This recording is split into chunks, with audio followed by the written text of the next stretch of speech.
여러분, 북한에서는 소위 기쁨조에 선발되는 것을 큰 영광으로 여기도록 세뇌 교육을 받는다고 합니다. 북한 전역에서는 아주 엄격한 미의 기준에 따라 소녀들이 선발되는데요. 이 기쁨조는 단순히 김정은 정권의 어두운 단면을 보여주는 것을 넘어 그의 뒤틀린 가치관을 혹독하게 증명하는 증거이기도 합니다. 과연 북한 정권이 이 여성들을 어디까지 통제하고 있는 걸까요? 국가가 과시하는 사치와 그 이면에 숨겨진 학대의 극명한 차이는 시작에 불과합니다. 1. 어두운 현실 논란의 중심에 있는 북한의 비밀스러운 기쁨조는 북한 정권의 잘못된 우선순위를 엿볼 수 있는 불안한 창입니다. 최근 보도에 따르면 김정은 정권은 이 특별한 그룹을 위해 중국에서 고급 란제리를 수입하는데 매년 약 400만 달러, 우리 돈으로 약 55억 2천만 원에 달하는 돈을 쓴다고 합니다. 이 어마어마한 액수는 그들의 사치스러운 생활을 반영하는 동시에 대다수 북한 주민들이 겪는 극심한 가난과 극명한 대조를 이룹니다.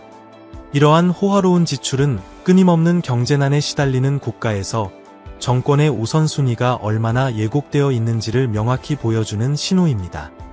기쁨조 단원들은 종종 특별한 파티나 행사에 참석해야 하는데 그곳의 분위기는 화려하면서도 동시에 불안감을 조성한다고 합니다. 전 기쁨조 단원이었던 탈북자 미향 씨의 증언에 따르면 이런 자리에서는 노래와 춤은 물론 여러 부적절하고 의심스러운 활동에 참여해야 했다고 합니다. 밤늦게까지 이어지는 이 행사들은 단순한 사치스러운 오락을 넘어 통제와 권력 행사의 수단으로 사용됩니다. 일부 증언에 따르면 이런 파티들은 은밀한 게임이나 때로는 부적절한 신체 접촉으로까지 이어지기도 한다고 합니다. 김정은의 조카인 이일남이 쓴 회고록은 이러한 행사의 어두운 이면을 더욱 부각시키며 오락이라는 이름 아래 자행되는 부패와 착취를 폭로했습니다. 일본 와세다 대학교의 북한 전문가인 도시미스 시미즈 교수는 이러한 관행이 김씨 일가 3대에 걸쳐 이어져 왔다고 강조합니다. 그는 이것이 단순히 인민에 대한 지도자의 권력을 과시하는 것뿐만 아니라 더 사적인 영역에서도 지배력을 보여주려는 의도라고 분석합니다. 이러한 권력 과시는 어디까지 계속될 것이며 이는 북한 정권의 리더십에 대해 무엇을 말해주는 걸까요? 이 질문들은 북한 내부의 불안한 현실의 핵심에 남아 있습니다. 북한 기쁨조 단원들이 겪는 정서적, 신체적 고통은 말로 다할 수 없이 심각합니다. 국가 최고위층을 섬겨야 한다는 끊임없는 압박은 그들의 정신 건강에 깊은 상처를 남깁니다. 사실상 사생활이 전혀 없는 지속적인 감시 속에서 탈출이 불가능하다는 현실을 깨닫는 것은 극심한 정신적 스트레스를 유발합니다. 탈북자들은 기쁨조에 들어가기 위해 받아야 했던 치매적인 신체 검사 역시 이들이 짊어져야 할 부담을 가중시킬 뿐이라고 전합니다. 몸과 마음이 완전히 통제되는 이러한 환경 속에서 장기적인 트라우마와 정서적 상처는 기쁨조 활동이 끝난 후에도 오랫동안 지속될 가능성이 높습니다. 기쁨조의 존재는 북한 정권 하위 삶에 대한 충격적인 진실을 드러냅니다. 이는 개인, 특히 여성에 대한 극단적인 통제를 강조하며 엘리트 계층의 호화로운 삶과 평범한 시민들이 겪는 일상의 고통 사이의 극명한 대조를 부각시킵니다. 겉으로는 웃음과 화려한 모습을 보여줄지 모르지만 탈북자들이 전하는 이야기들은 그 이면에 숨겨진 훨씬 더 비참한 현실을 그려냅니다. 이 통제는 얼마나 깊숙이 자리 잡고 있으며 정권의 우선순위에 대해 무엇을 말해주는 걸까요? 이것들이 바로 기쁨조의 삶을 혹독하고 끔찍한 경험으로 만드는 알려지지 않은 진실입니다. 영국의 덧선지는 김정은 정권 하에서 이 어두운 전통이 부활했으며 일부 단원들은 13살에 불과하다고 보도했습니다. 자신이 기쁨조의 일원이었다고 주장하는 탈북자 미향 씨는 15살에 징집되어 겪었던 치매적인 검사와 수치심에 대한 자신의 이야기를 공유했습니다. 이러한 개인적인 증언들은 화려함과 특권이라는 공개적인 가면과는 달리 착취와 공포로 가득 찬 삶의 모습을 생생하게 보여줍니다. 이러한 대외적인 이미지와는 달리 기쁨조의 현실은 통제와 착취 그 자체입니다. 기쁨조는 종종 북한에서 사치와 호화의 상징, 즉 정권의 힘과 부를 보여주는 표시로 여겨집니다. 하지만 탈북자들의 증언은 그와는 다른 더 어두운 이면을 드러냅니다. 이 여성들은 신체적, 정신적 고통을 겪을 뿐만 아니라 탈출이 거의 불가능한 시스템에 갇혀 있습니다. 불복종 시 따르는 끔찍한 결과에 대한 위협과 함께 엘리트 계층에 순응하고 그들을 기쁘게 해야 한다는 압박감은 끊임없는 불안과 공포의 환경을 조성합니다. 대중의 인식과 기쁨조 단원들의 실제 경험 사이의 간극은 극명합니다. 한편으로는 이 여성들이 지도자를 섬기며 호화롭고 명예로운 삶을 산다는 정권의 선전이 있고, 다른 한편으로는 착취, 굴욕적인 활동에 대한 강제 참여, 그리고 자신의 몸과 삶에 대한 자율권 부족이라는 끔찍한 이야기들이 있습니다. 이러한 대조는 북한 정권의 억압적인 본질을 강조할 뿐만 아니라 그들이 얼마나 혹독한 현실을 사치와 자부심이라는 거칠에 아래 숨기고 있는지를 보여줍니다. 비밀과 공포에 쌓인 기쁨조의 이야기들은 북한 내부에 숨겨진 억압적인 세계를 엿볼 수 있게 해줍니다. 그것은 미소와 사치가 이 나라의 많은 젊은 여성들의 삶에 계속해서 영향을 미치는 훨씬 더 어두운 현실을 가리고 있는 세계입니다. 계속하기 전에 여러분께 10초만 부탁드릴 게 있습니다. 저희를 도와주실 수 있다면 구독 버튼 한 번만 눌러주세요. 저희에게는 정말 큰 힘이 됩니다. 그 보답으로 저희는 여러분을 위해 이슈를 더욱더 발전시키겠다고 약속드리겠습니다. 괜찮으시죠? 이 기쁨조의 역사. 북한에서 기쁨조로 알려진 이른바 플레저 스쿼드는 지도자를 포함한 국가 최고위층에게 오락과 동반자 관계를 제공하기 위해 선발된 여성 집단을 의미합니다. 이 비밀스러운 제도는 북한의 창시자인 김일성 통치 시절에 시작된 것으로 알려져 있습니다. 그는 1948년부터 1994년에 사망할 때까지 나라를 이끌었는데요. 1970년대에 고위 관리들과 심지어 방문하는 외빈들에게 개인적인 서비스와 여가 활동을 제공하기 위한 방법으로 이 그룹을 만들었다고 전해집니다. 기쁨조의 활동에는 사적인 모임에서 노래, 춤, 그리고 다른 여가 오락 활동이 포함되었다고 합니다. 이 정보의 대부분은 탈북자들과 외부 분석가들의 증언에서 나온 것이지만 북한의 극심한 고립 때문에 이러한 주장들을 검증하기는 어렵다는 점을 유의해야 합니다. 1994년 김일성 사망 후 정권을 이어받아 2011년까지 통치한 김정일은 기쁨조의 역할과 활동을 확대했다고 합니다. 일부 보고서에 따르면 그의 감독하에 이 그룹의 규모는 더욱 커졌지만 북한의 다른 많은 생활상과 마찬가지로 이러한 세부 사항들은 확인하기 어렵습니다. 이 그룹에 선발된 여성들은 외모를 기준으로 뽑혔으며 젊고 매력적이며 미혼인 여성이 선호되었다고 합니다. 종종 학교에서 모집된 이 여성들에게는 때때로 호화로운 생활이 약속되었고 그들의 가족에게는 특정 특권이 주어지기도 했습니다. 하지만 탈북자들은 이 여성들이 엄격하게 통제되었고 자유가 거의 없었다고 언급했습니다. 몇 년간 그룹에서 복무한 후 일부는 고위 관리와 결혼하게 되었고 다른 이들은 가족에게 돌려보내졌다고 합니다. 기쁨조를 위한 훈련은 예절, 음악, 춤 등 오락에 필요한 다양한 기술을 포함했다고 합니다. 하지만 북한이 공식적으로 이러한 그룹의 존재를 인정한 적이 없기 때문에 우리가 아는 것의 대부분은 추측에 머물러 있습니다.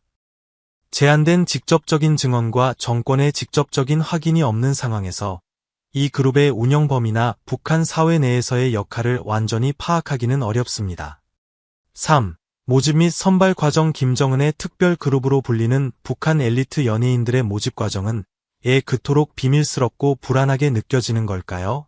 그 과정은 주로 나이, 외모, 그리고 가족 배경에 초점을 맞춘 엄격하고 까다로운 기준으로 시작됩니다. 일반적으로 선발되는 사람들은 14살에서 25살 사이인데 이 시기는 정권의 요구에 따라 가장 감수성이 예민하고 길들이기 쉬운 때로 여겨집니다. 외모가 핵심이며 스카우트들은 정권의 전형적인 미의 기준을 충족하는 젊은 여성들을 찾습니다. 이 스카우트 과정은 지하 작전과 유사한 수준의 비밀 속에서 운영됩니다. 정부 관리로 위장한 개인들이 잠재적인 후보자들에게 신중하게 접근하며 종종 학교, 문화공연, 때로는 공공장소에서도 스카우트 활동을 벌입니다. 가족들에게는 보통 다른 핑계를 대고 접근하기 때문에 처음에는 이러한 접촉의 진짜 목적을 전혀 알지 못합니다. 잠재적인 후보가 식별되면 심사 과정이 시작됩니다. 이 과정은 매우 치매적이고 철저합니다. 정권이 정한 특정 건강 및 미용 기준을 충족하는지 확인하기 위해 신체 검사가 실시됩니다. 이 검사들은 비인간적이라고 알려져 있으며 일부 보고에 따르면 지도자가 정한 개인적인 기준을 충족하는지 확인하는 검사까지 포함될 수 있다고 합니다. 신원조회도 그만큼 철저합니다. 조사관들은 후보자들의 가족 역사를 파고들어 정권에 대한 충성도를 면밀히 조사하고 반항의 가능성을 시사하는 과거 사건이 없는지 확인합니다. 이 엄격한 심사 과정은 단순히 가장 자격 있는 개인을 선발하는 것뿐만 아니라 선택된 사람들의 가족들이 완전히 충성스럽고 지도부에 위협이 되지 않도록 보장하기 위한 것입니다. 이 모집 과정은 북한 정부가 통제를 유지하기 위해 얼마나 극단적인 방법을 사용하는지를 반영하며 김정은에 대한 완전한 충성과 복종의 환경을 강화합니다. 하지만 이 젊은 여성들이 선발된 후에는 무슨 일이 일어나며 그들의 훈련은 정권의 통제와 복종에 대한 더 깊은 집착을 어떻게 드러낼까요? 계속 지켜봐 주십시오. 4. 기쁨조 내부의 3. 김정은의 기쁨조로 불리는 북한 엘리트 엔터테인먼트 단원들의 훈련은 포괄적이면서도 강도가 높습니다. 이 훈련은 단순히 외모에만 초점을 맞추는 것을 훨씬 뛰어넘습니다. 이 여성들은 다양한 기술을 습득하여 북한의 엘리트들을 섬길 준비를 합니다. 그들은 차를 제대로 따르는 법, 식사 예절을 지키는 법, 고위 관리들과 공식적인 대화를 나누는 법 등 광범위한 예절 교육을 받습니다. 준비 과정의 상당 부분은 엔터테인먼트 기술을 연마하는 데 할애됩니다. 여성들은 노래, 춤, 심지어 악기 연주까지 배워서 참석하는 모든 행사에서 공연할 수 있도록 준비됩니다. 그들의 일상은 매우 엄격하게 통제되어 개인적인 자유를 위한 여지가 거의 없습니다. 그들은 종종 김정은의 거주지 내부나 근처에 위치한 특수주택에 거주하며 그곳에서 고립된 채 끊임없는 감시를 받습니다. 그들이 무엇을 먹는지부터 제한된 자유시간을 어떻게 보내는지까지 그들의 삶의 모든 측면이 감시됩니다. 그들의 하루는 훈련 세션, 리허설, 그리고 다양한 공연 준비로 가득 차 있습니다. 가족과의 연락을 포함한 외부 세계와의 접촉은 심하게 제한됩니다. 이러한 고립은 그들이 정권에 완전히 의존하도록 만듭니다. 이 구조에서 김정은의 아내인 리설주의 역할은 또 다른 복잡성을 더합니다. 북한의 영부인임에도 불구하고 기쁨조에 대한 그녀의 권한은 미미해 보입니다. 일부 보고에 따르면 그녀 역시 기쁨조 여성들과 마찬가지로 엄격한 규칙과 감시를 받고 있다고 합니다. 이는 지위와 관계없이 여성을 체계적으로 통제하는 정권 내에 더 큰 패턴을 보여줍니다. 리설주와 기쁨조의 상호작용은 형식적이고 면밀히 감시되며 실질적인 영향력은 없을 가능성이 높습니다. 그녀의 제한된 자유는 특권을 가진 위치에 있는 것처럼 보이는 기쁨조 여성들조차도 결국 고도로 통제된 시스템에 갇혀 있다는 북한 내부의 더 넓은 현실을 강조합니다. 그들의 존재는 조작과 통제가 삶의 모든 측면을 지배하는 정권 내부의 혹독한 진실을 드러냅니다. 기쁨조를 둘러싼 극심한 비밀과 통제에도 불구하고 국제적인 관심이 커지고 있습니다. 과연 전 세계적인 압력이 이 뿌리 깊은 착취 시스템을 폭로하고 해체하기에 충분할까요? 5. 국제적인 비판과 문제 해결 노력. 북한 내 착취 문제를 해결하려는 노력은 주로 전 세계적인 인권 옹호 활동을 통해 이루어졌습니다. 특히 유엔은 여성에 대한 학대와 착취를 포함한 광범위한 인권 침해를 조명해 왔습니다. 유엔은 조사위원회를 통해 이러한 위반 사항을 기록하고 이 문제에 대한 전 세계적인 관심을 끌기 위해 노력하고 있습니다. 북한은 여전히 미국 국무부에 의해 인신매매 관련 3등급 국가로 분류되어 있습니다. 이 분류는 북한의 강제노동과 여성 착취의 심각한 문제를 강조합니다. 비록 북한의 기쁨조를 해체하기 위한 직접적인 국제적 개입은 없었지만 이러한 광범위한 인권 이니셔티브는 정권에 대한 압력을 높여 개혁을 추진하고 이러한 학대에 대한 책임을 요구하도록 설계되었습니다. 한국, 일본, 미국과 같은 나라의 정부들도 인식을 높이고 행동을 촉구하기 위한 법률과 결의안을 통과시켰습니다.